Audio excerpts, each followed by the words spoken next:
नमस्कार, मेरा नाम आलोक है। आप लाइव स्ट्रीम देख रहे हैं। शनिवार का दिन है, लेकिन आज पूरे दिन बिहार का जो सियासी पारा रहा वो गरमाया रहा। राजधानी पटना में तो झमाझम बारिश हुई, लेकिन जेडीयू बनाम बीजेपी की लड़ाई शुरू हो गई। अग्निपथ योजना को लेकर अब सीधा तकरार हो चुका है। क्या नीतीश कुमार के बिहार की जो पुलिस है, सरकार की पुलिस है, सेंजल गैसवा हमारे साथ हैं, वो बीजेपी नेताओं को टारगेट कर रही है, चुन चुन कर जो उनके घर में पथराव हो रहा है वो पुलिस की साजिश है। और संजय जायसवाल बिहार बीजेपी के प्रदेश अध्यक्ष ने क्या अपना मानसिक संतुलन खो दिया है? देखिए आलोक, सबसे बड़ी समस्या क्या है? देखिए, सबसे बड़ी समस्या जो नरेंद्र मोदी की सरकार के सामने है या नरेंद्र मोदी की सरकार के साथ है, वह योजना लाती है लेकिन पता नहीं किससे विमर्श करती है। जो स्टेक होल्डर होते हैं या जिन्हें भागीदार होना होता है या जो उनके सहयोगी हैं, उनसे भी राय विचार नहीं किया जाता है। नरेंद्र मोदी की सरकार में एनडीए में सबसे बड़ा सहयोगी दल जेडीयू है। और जो घटनाक्रम है अग्निपथ या अग्निवीर, जिसे लेकर पूरा देश पानीपत बना हुआ है, आप कह सकते हैं जेडीयू के नेशनल प्रेसिडेंट कह रहे हैं, ललन सिंह कह रहे हैं कि आपको यह योजना जो है इस पर पुनर्विचार करना चाहिए। इसका मतलब विचार किया ही नहीं गया था।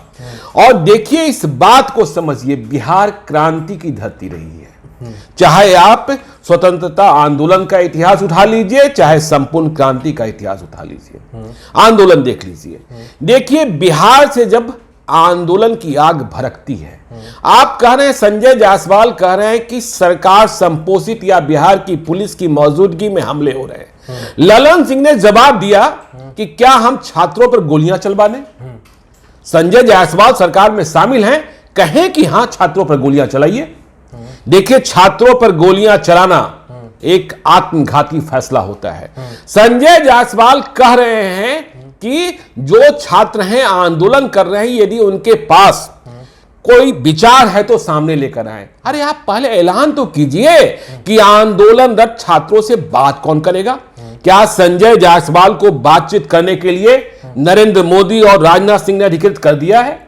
देखिए, आरआरबी एनटीपीसी में भी यह सरकार ऐसे ही झुकती है। देखिए, आप किसान आंदोलन, मैं छात्रों की बात कर रहा हूं अभी। देखिए, जब आरआरबी एनटीपीसी, तब भी आपने बिना सोचे विचारे फैसला किया था। और जब बिहार के छात्र रेलवे ट्रैक पर आ गए तो आप झुक गए।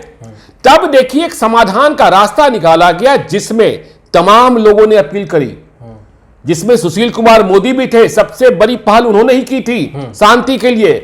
ललन सिंह भी थे और तमाम शिक्षक थे कि देखिए अब इसके बाद। लेकिन पहल क्या हुई थी? पहल यह हुई कि जो आंदोलनरत छात्र हैं उनसे बातचीत की जाएगी। देखिए, 3 दिनों से पूरा देश पानीपत बना हुआ है और उनके नेता संजय जायसवाल को अधिकृत किया है किसी ने कि जाकर उनको हम अपनी समस्या समझाएं? वो तो आज बयान दे रहे थे। नहीं, वो हैं कौन? वो पार्टी के अध्यक्ष हैं, सरकार नहीं है।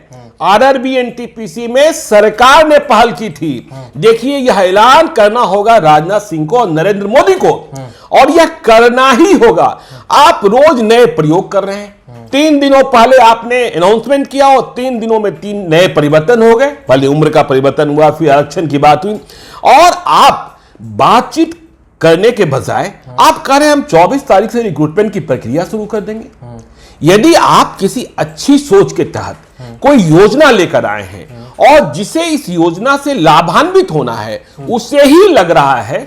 मैं कल पटना जंक्शन रात में गया था, लोग बता रहे थे कि 5 सेकंड दौड़ कम करने के लिए, मतलब 5 सेकंड और कम कर लें ताकि हम तेज दौड़ सकें।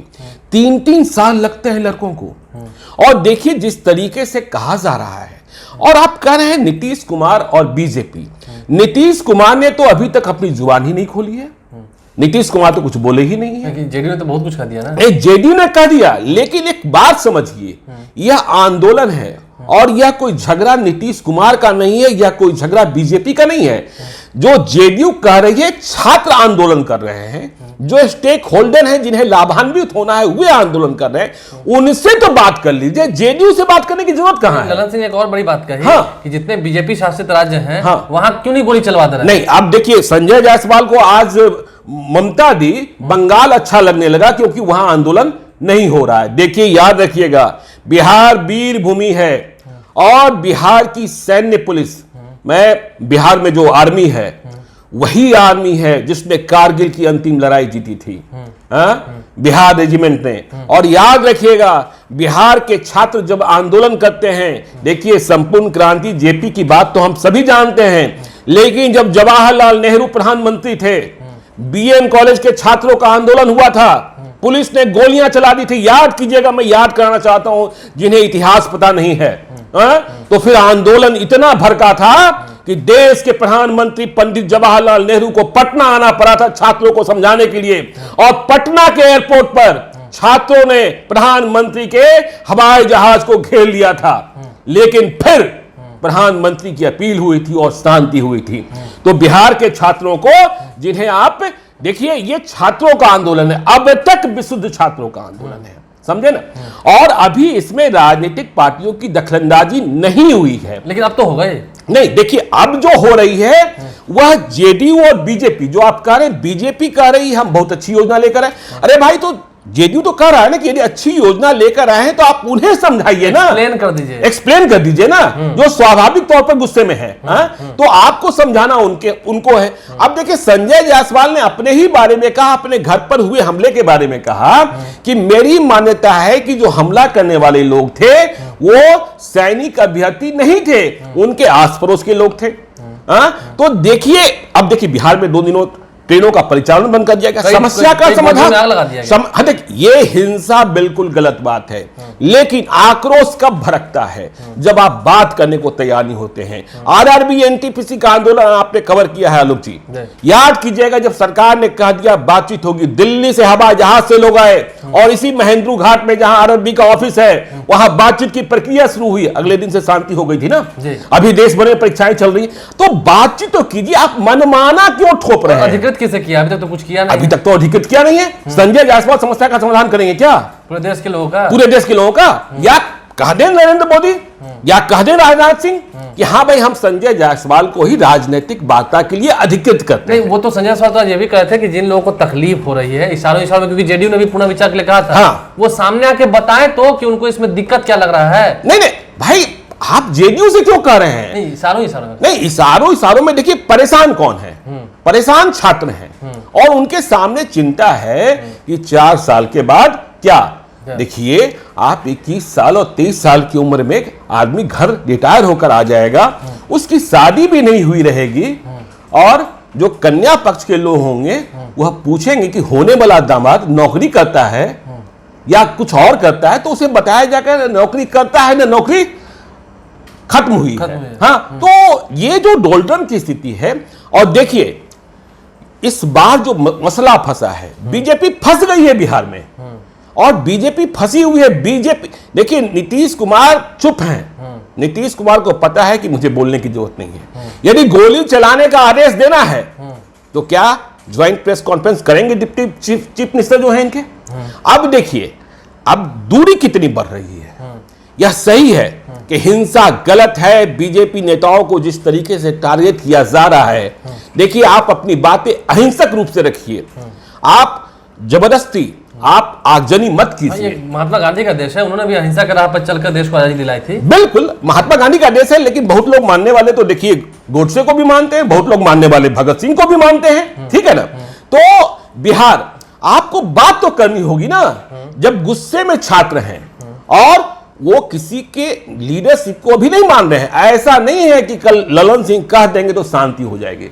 ललन सिंह नौकरी नहीं देने जा रहे हैं, नौकरी देनी है और लेनी है केंद्र सरकार को। उसके बाद पीठ भी आप थपथपाएंगे अपनी, हाँ, कि मैंने दिया। हाँ, तो भाई आप फैसला तो करो। और देखिए, राष्ट्रपति चुनाव के पहले यह विवाद, और देखिए तकरार कितनी आगे बढ़ गई कि बिहार के बीजेपी नेताओं को लग रहा है कि बिहार की पुलिस मेरी सिक्योरिटी नहीं दे सकती है। आप सरकार में हैं, आपको बिहार पुलिस पर भरोसा नहीं है। हाँ, और आपने देखा विपक्ष को आपने निमंत्रण आज शाम होते होते, नहीं देखिए, विपक्ष की बात हम क्या करें। विपक्ष तो यदि खड़ा होता, यदि राहुल गांधी खड़े होते, यदि तेजस्वी यादव खड़े होते, ये बिहार है, याद रखिएगा, 1977 में इंदिरा गांधी की सरकार उखड़ गई थी, उखड़ गई थी ना, ऐतिहासिक पराजय मिली थी। लेकिन यही बिहार है कि 1979 में 1979 में एक बेल्छी कांड होता है और इंदिरा गांधी आती हैं, हाथी पर चढ़कर सवार होकर जाती हैं और फिर से इंदिरा लाओ देश बचाओ। तो विपक्ष में तो कोई दम है ही नहीं,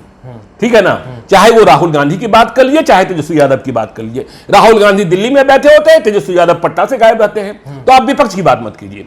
और यदि विपक्ष का जो सपना है, इसीलिए हर चुनाव में सपना चकनाचूर हो जाता है, क्योंकि विपक्ष से भी पूछा जाएगा कि जब हम लड़ रहे थे, जब हम मर रहे थे, तो आप कहां थे? आप अभी वोट लेने के लिए आए हैं। तो दोनों पक्ष वैसे ही हैं, ठीक है ना। तो इसलिए सवाल का जवाब तो देना होगा उसे जिसने यह कानून लाया है, और छात्रों से बात करनी होगी। याद रखिएगा, ये बिहार वीर भूमि है और बिहार की धरती जब लड़ती है तो दिल्ली का सिंहासन डोलता है। और आप मैंडेट में भी देख लीजिए ना, 2015 का चुनाव जब बिहार में महागठबंधन बना, 2014 के चुनाव में, लोकसभा चुनाव में नरेंद्र मोदी को इतनी बड़ी जीत मिली थी, रथ था। उसके बाद अश्वमेध रथ चल रहा था। लेकिन जब बिहार ने मन कर लिया, मन बना लिया, और जब यह पूछने लगा, बिहार के डीएनए पर आपने सवाल उठा दिया, तो बिहार का डीएनए क्या होता है वह आपको बता दिया गया था। नवंबर में मिल गया था रिजल्ट, नवंबर में रिजल्ट मिल गया था। इसलिए छात्रों की बात कितनी जायज कितनी नाजायज यह सुनी तो जानी चाहिए। उनको कौन सी बात को लेकर तकलीफ हुई, यह बात कीजिए तो। और बिना छात्रों की बात सुने, देखिए, इसका समाधान नेता नहीं कर सकते हैं, क्योंकि जो फैसला लिया गया, जो अग्निपथ अग्निवीर लाया गया, वह आपने बंद कमरे में योजना तैयार की। इसी तरीके से आरआरबी एनटीपीसी में विवाद हुआ, इसी तरीके में आपने देखा किसान वाले मसले में हुआ। कल आप कह दीजिएगा हम पीछे हट जाएंगे। नोटबंदी में भी ऐसा ही हुआ था। नोटबंदी की बात छोड़ दीजिए, लेकिन अभी जो छात्रों का मसला है, बहरहाल तो देखिए, ये मसला जो है बहुत ही गंभीर है। कब तक सुलझता है ये मसला, ये देखना होगा। और जो जेडीयू और बीजेपी में तकरार बढ़ रही है बिहार में, इसका अंजाम भी आगे क्या होगा ये भी देखना होगा। बहरहाल सरकार आगे आकर बात करती है नहीं, या फिर छात्रों का आंदोलन यूं ही धीरे धीरे बढ़ता ही जाएगा और फिर होगा क्या, ये तो खैर आप समझ रहे हैं। हमारे चैनल को सब्सक्राइब कर लें, साथ साथ फेसबुक पेज भी लाइक करें। धन्यवाद।